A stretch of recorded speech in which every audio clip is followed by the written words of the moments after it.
সালমান খান বলেছে গোমাতা আমার মা, ও তাই আমি গোমাংস খাই না, এই নিয়ে কিছু বলুন। তো মুসলমান নয় তো, আপনাকে কে বললে মুসলমান? যে মুসলমান বলবে তার ঈমান চলে যাবে বর্তমানে। আমি একটা বায়ানে বলেছি তো অনেকজন আর গায়ে লেগেছে, আমি বাস্তব কথা বলেছি। আমাদের পাকিস্তানের একজন স্কলার আছে, তবলিগের মুবাল্লিগ, মোল্লা তারিক জামিল, খুব ভালো কথা বলেন, কিন্তু তিনি তো অন্য দেশের লোক, আমাদের দেশের খবর, আভ্যন্তরিক খবর জানবেন না, ঠিক কি না? ভেতরের খবর জানবে? আমি ভারতের লোক, আমি কেমন কিভাবে চলি এটা বাংলাদেশের লোক জানবে? জানবে না। তো আমার জন্যে কেউ যদি বাংলাদেশের মন্তব্য করে তাকে ভেবে চিনতে জেনে বুঝে করতে হবে।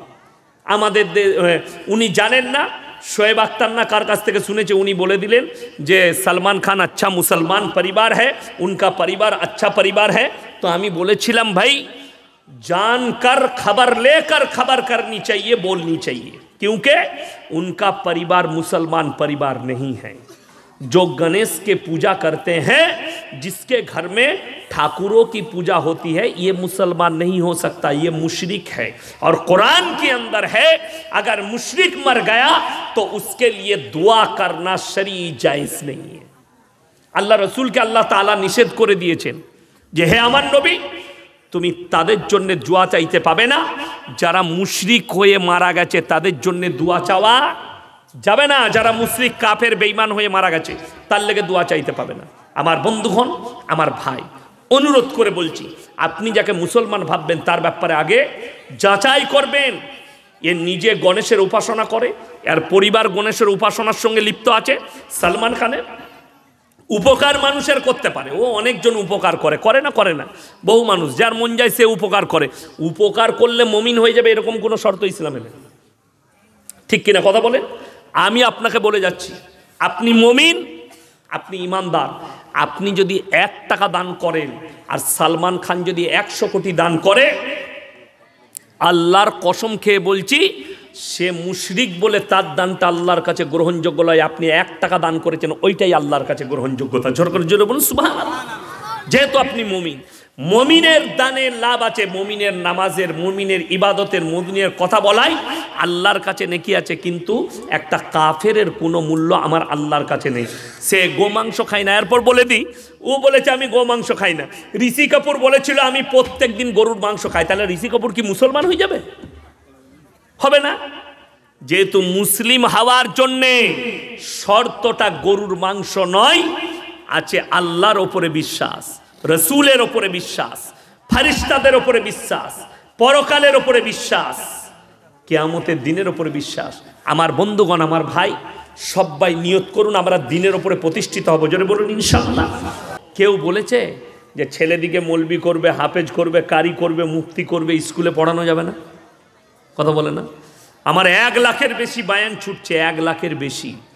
একটা বক্তব্য ক্লিপ বার করে এনে দেখিয়ে দেন যেটাতে আমি বলেছি মাদ্রাসায় পড়াও, স্কুলে পড়ানো যাবে না। একটা বলি নাই। কেন? ইসলাম, এই যে আলেমদিকে দেখতে পাচ্ছেন, এরা কেউ নিজে থেকে ইলম হাসিল করে নাই, আল্লাহ কবুল করেছে, তবে আল্লাহ নিয়েছে। নাইলে ইনাকে জিজ্ঞেস করুন, আমাকে জিজ্ঞেস করুন, অনেক সাথী আছে আমাদের, কেউ কাঠ মিস্ত্রি হয়েছে, কেউ মার্বেল মিস্ত্রি হয়েছে, কেউ রাজমিস্ত্রি হয়েছে, মাদ্রাসায় পড়তে পড়তে এখন ছেড়ে দিয়ে, কিন্তু আল্লাহ আমাদেরকে কবুল করেছে। আল্লাহ যাকে কবুল করেছে সে আলেম। তা বলে এটা নয় যে সে রাজমিস্ত্রি হয়েছে বলে সে খারাপ না। সে যদি তার এই ইলমটা যেটুকু হাসিল করলো, হারাম হালাল বেঁচে চলে, দিন বাদ দিন চিনতে পারে, শিরক বেদাত চিনতে পারে, কুফরি চিনতে পারে, তার জন্য ওইটাই কামিয়াব। দ্বীনি শিক্ষা অর্জন করা নারী এবং পুরুষের জন্য ফরজ না ফরজ নয়? কতটা ফরজ? অতটা ফরজ যতটা জানলে সে তার ঈমানকে বাঁচাতে পারবে, হারাম আর হালাল চিনতে পারবে। আজকে তো মুসলমান যুবক সে নিজেকে মুসলমান দাবি করে কিন্তু হারাম হালাল চিনে না। যদি হারাম হালাল চিনতো, আপনাকে ময়ূরেশ্বর থানায় দেখিয়ে দেব। এটা থানা তো বাজার, এই বাজারে দেখিয়ে দেবো মুসলমান লটারি কাটছে, মুসলমান লটারি বিক্রিও করছে। ঠিক বললাম না ভুল বললাম? আচ্ছা, লটারির টিকিট হারাম না হালাল? হালাল হলে তো আমরা মৌলবীরা রোজ একটা করে কাটতাম, 1 কোটি টাকা লেগে গেলে আর ইমামতি করতাম না, ছেড়ে দিতাম। হারাম বলেই তো মৌলবীরা অসহায় হওয়ার পরেও সেখানে ধারে পাশে যাই না। আর আপনি কি করে ওই হারাম জিনিসকে হালাল বানালেন? কেন? আপনার কাছে দিন নাই, আপনার কাছে দিনই শিক্ষা নেই। আমার একবারই দিল্লি রোডের ওপরে আমার বাড়ি, পানাগড় থেকে 17 কিলোমিটারের মাথায় বর্ধমানের দিকে যেতে আমার গ্রাম, আমার বাড়ি, আমার মাদ্রাসা। বড় কষ্ট লাগে। কত এই বীরভূমের ছেলেরা পাথর লোড করছে, কোথায়? পাঁচামিতে, রামপুরহাটে, কলকাতা নিয়ে যাচ্ছে আরামবাগ, মেদিনীপুর, বিষ্ণুপুর, সব আমাদের ওপর দিয়ে। হাই রোডের ওপরে চেপি হোটেলে ঢুকি, মুসলিমদের ছেলে সর্বপ্রথম বলছে মদের বোতল দে। মদ খাওয়া হলো, যেমনি মদ খাওয়া শেষ বললে মুরগির মাংস আর রুটি নিয়ে আয়। যখন মুরগির মাংস এনেছে হোটেলের কর্মচারী, তখন হারামখোর জিজ্ঞেস করছে মুরগিটা জবাই না কাটা। কথাটা বুঝতে পারেননি? আচ্ছা, যে লোকটা মদ খেলো তারা এটা জিজ্ঞেস করে লাভ আছে? লাভ নাই। মুসলমানের জন্য আপনারা যদি মনে করেন ইয়াসিন ভাই এসছে, দাওয়াত দিয়েছে, হাজি সাহেব ডেকেছেন, এসছেন, যদি মনে করেন যে ইয়াসিন ভাই দোয়া করবে, আজকে যা দোয়া করব মোটামুটি দোয়া কবুল, দোয়া কবুলিয়াতের জন্যে মৌলবিটা শর্ত নয়, আলেমটা শর্ত নয়, হালাল রুজিটা হচ্ছে শর্ত। যে খাবারটা খাচ্ছেন ওইটা হালাল হতে হবে। স্টেজে কোন মৌলবি বসে আছে এটা শর্ত ইসলামে নাই। যদি এখানে কোনো মুবাল্লিক বসে দোয়া করে, কোনো সাধারণ আল্লাহওয়ালা লোক, কোনো হাজি সাহেব যদি দোয়া করে, তার দোয়াটাও আল্লাহ কবুল করতে পারেন, কিন্তু শর্ত হচ্ছে হালাল খাবার। এই ছেলে মদ খেয়েছে, মুরগিটা কাটা খাবে না, জবাই খাবে। কেন? এটা এর কাছে যদি দিনী শিক্ষা থাকতো, এই জানতো মুসলমানের জন্য মদ স্পর্শ করা হারাম, এটাই জেনে যেত, কিন্তু জানে না। কেন? এইটার কারণেই, দিনী শিক্ষা না থাকার কারণে, এইটার কারণে ও জানেই না। আপনি জেনে গেলেন, আপনি সকালবেলায় উঠে সিউড়ি টাউনে যান কিংবা বোলপুরে যান, কোনো রেস্টুরেন্টে খেতে গেলে আপনাকে জিজ্ঞেস করতে হবে দাদা মুরগিটা জবাই না কাটা। এটা শর্ত আপনার জন্য মুসলিম হিসাবে। তো ভেবে দেখুন, যদি আপনার জন্য এটা শর্ত হয় যে আপনাকে জিজ্ঞেস করতে হবে, আপনি সকালবেলায় উঠে ময়ূরেশ্বর বাজারে গেলেন, 1 কিলো জবাই করা মাংস দে, কিনছেন জবাই করা মাংস, কিন্তু টাকাটা সুদের টাকা, সেই একই মাল দাঁড়িয়ে গেল। কথা বোঝাতে পারলাম? আপনার কাছে দিনই শিক্ষা নেই, ওই জন্য সুদের টাকাটাকে আপনি হারাম মনে করলেও জবাই করা মাংস যখন কিনছেন ওটাকে হালাল মনে করেছেন। এইটা মুসলমানদের, এইটাই মনে করেছে আমি দিন পেয়ে গেছি, কিন্তু দিন নাই। নামাজও পড়ে, রোজাও রাখে, সুদও খায়, সবই করছে, হারাম খাচ্ছে, আপনি দিন মনে করেছেন। এই দিনই শিক্ষা অর্জন করলে হারাম হালালের বিচার করার ক্ষমতা আপনার আসবে। বেঈমান কাফেররা ঠান্ডা মাথায় আপনাদিকে পাপে লিপ্ত করেছে, আপনি অনুভবও করতে পারবেন না। তারা যা করেছে ঠান্ডা মাথায়, আপনি ভাবতেই পারবেন না তারা ঠান্ডা মাথায় কতগুলো খারাপ কাজ করেছে, কত বড় নেমো খারামি করেছে। আর আমাদের সমাজ এই জিনিসগুলোকে অ্যাকসেপ্ট করে নিয়েছে। তা না হলে হাদিস যদি খুলেন, রসুলের যদি আখলাক খুলেন, রসুলের জীবনীতে আপনি প্রত্যেকটা মাদ্রাসার জলসা হোক, মিলাদ হোক, যে কোনো জায়গায় হোক, আপনি জিজ্ঞেস করুন, মুসলমান এক বাক্যে জানে গান বাজনা ইসলামী শরীয়তে হারাম না হালাল? কথা বলে না? হারাম। ইসলামী শরীয়তে গান বাজনা হারাম। তাহলে মুসলিমের বাড়িতে গান বাজনা হলে তারা হারাম কাজ করলো না হালাল? মুসলমানরা বিয়েতে শাদিতে গান বাজনা করছে না করেনি? আপনাদের এখানে হয় না? আল্লাহওয়ালা লোক সব হয়, মাশাআল্লাহ। আমি জানি না বলে ফেললাম, কেউ বুঝলেন, কিছু মনে করবেন না। দেখুন, আপনারা নিজের মুখে বলছেন গান বাজনা হারাম, তাহলে একটা মুসলিম যদি তার মেয়ের বিয়েতে, ছেলের বিয়েতে হারাম কাজ করে, সেই জায়গায় বরকত থাকতে পারে? ওই জন্যই তো আজকে দাম্পত্য জীবন সুখী নয়। আজকের দাম্পত্য জীবন সুখী নয়। যারা আমার বাপের বয়সী আছেন তাদেরকে জিজ্ঞেস করুন, ওনাদের বাপ চাচারা সন্ধ্যাবেলায় তোর বিয়ে আছে, হাতটা ধরে নিয়ে গিয়ে বিয়ে পড়িয়ে দিয়েছে। জিজ্ঞেস করুন, অনেকজনে সন্ধ্যাবেলায় ডেকে নিয়ে গিয়ে বিয়ে পড়িয়ে দিয়েছে। তা না হলে বলেছে সকালবেলায় তোর বিয়ে দিতে নিয়ে যাব, সকালবেলায় গা ধুইয়ে গরুর গাড়িতে চাপিয়ে বিয়ে পড়িয়ে নিয়ে চলেইছে বউ নিয়ে। সে জানতোই না আমার বিয়ে হবে।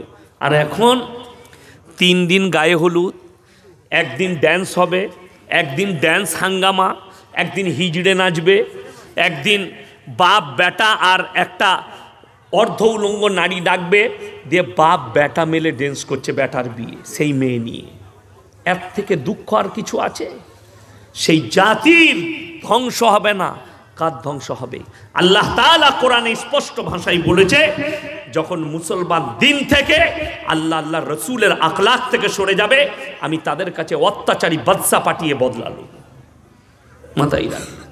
মায়ানমারে আং সান সুকি সরকার বুলডোজার চালিয়েছে তার সেনারা মুসলিমদের ওপরে। মেয়ের সামনে মাকে ধর্ষণ করে লজ্জাস্থানে বন্দুকে লল ভরে গুলি করে হত্যা করেছে। বাচ্চা বাচ্চা ছেলেদের গলায় পা দিয়ে হত্যা করেছে তার সেনারা।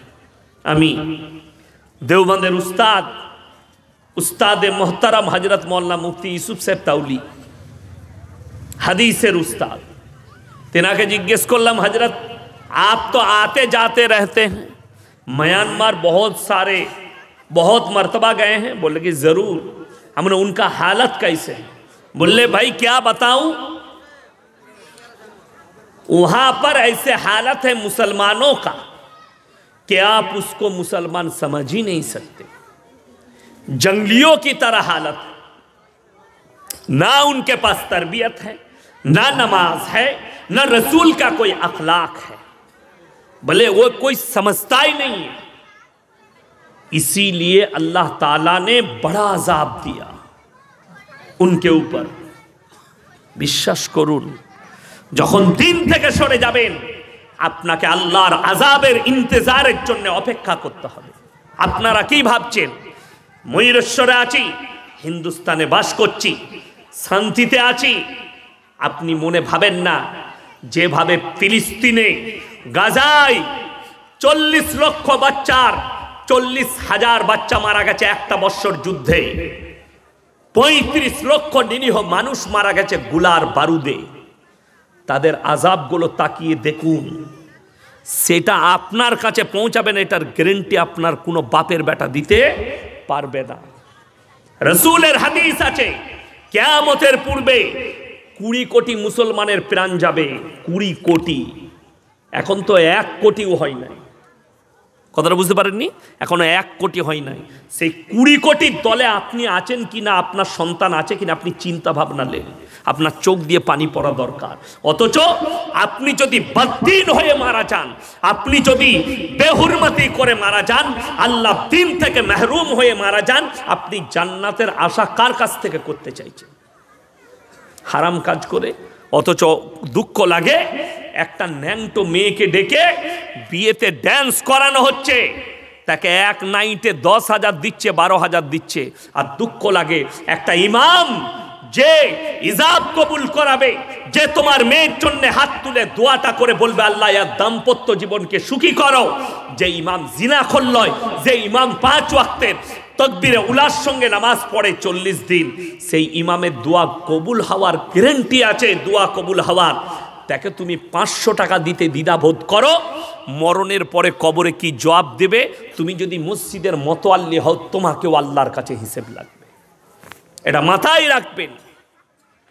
আজকে সমাজের পরিস্থিতি এত খারাপ, লাখ লাখ টাকা খরচ করে মানুষ জলসা করছে, কিন্তু ইমামকে 1000 টাকা বেতন বাড়ানোর জন্য ইমাম এলান করলে গ্রামের মসজিদ কমিটি বলে আমরা মিটিং করে দেখব বাড়ানো যায় কিনা। কত কষ্ট লাগে। আমি সেদিন এক জায়গায় জলসা করতে গেলাম 24 পরগনায়, প্যান্ডেল করেছে 4 লাখ টাকার। 4 লাখ টাকার খালি প্যান্ডেল, স্টেজ থেকে প্যান্ডেল পর্যন্ত। আর বক্তাদের রেট 30,000 করে। সারা রাতের জলসা, 4টা বক্তা আছে, 30,000 করে, 1,20,000 বক্তাদের। অ্যাকাউন্টে আগে ভরে দিয়েছে আমাদের। আমি ছিলাম, জয়নাল আবিদিন ভাই ছিল, আবদুল্লাহ ইল মারুফ ছিল, আর একজন বক্তা কে ছিল 24 পরগনা। 30,000 করে রেট অ্যাকাউন্টে ভরে দিয়েছে একটা বক্তাকে। আর একটা ইমামকে 10 লাখ টাকা খরচ করে জলসা করেছে, কিন্তু একটা ইমামকে 1,000 টাকা বেতন বাড়াই না। 1,000। আমি দিনাজপুরে ইসমাইলপুর বলে একটা গ্রামে জলসা করতে গেলাম, সারা বৎসরে ইমামকে 6,500 বেতন দেয়। কত বললাম? 6,500। ইমাম আমাকে বলে, আমি কত বেতন? বলে 6,500। আমি বলে আলহামদুলিল্লাহ ভালোই। বলে না, বছরে 6,500। আপনারা হাসছেন। আমি তুমি ক ওয়াক্তের নামাজ পড়া? বলে খালি জুম্মা। বলে বাকি? বলে বাকি কখনো নামাজ হয়, কখনো হয় না। যার মন যাইছে আজান দিয়ে নামাজ পড়ে, মানে আজানটাও হয় না। আর জলসায় ইয়াসিন সাহেবের বাজেট 30,000 একদিন আগে ভরে দিয়েছে আমার টাকা। এবং হিন্দু মুসলিম যত শতা ছিল সকলকে মুরগির বিরিয়ানি 130 টাকা কিলো, ওয়াগা রয়েলের বিরিয়ানি 1 প্যাকেট করে দিয়েছে। জলসায় আদায় করছে, ওই টাকা আবার থেকে যাবে, সামনে বছরে জলসা করবে, কিন্তু ইমাম রাখবে না বেতন দিয়ে। এই জাতি কি করে জান্নাত পেতে পারে?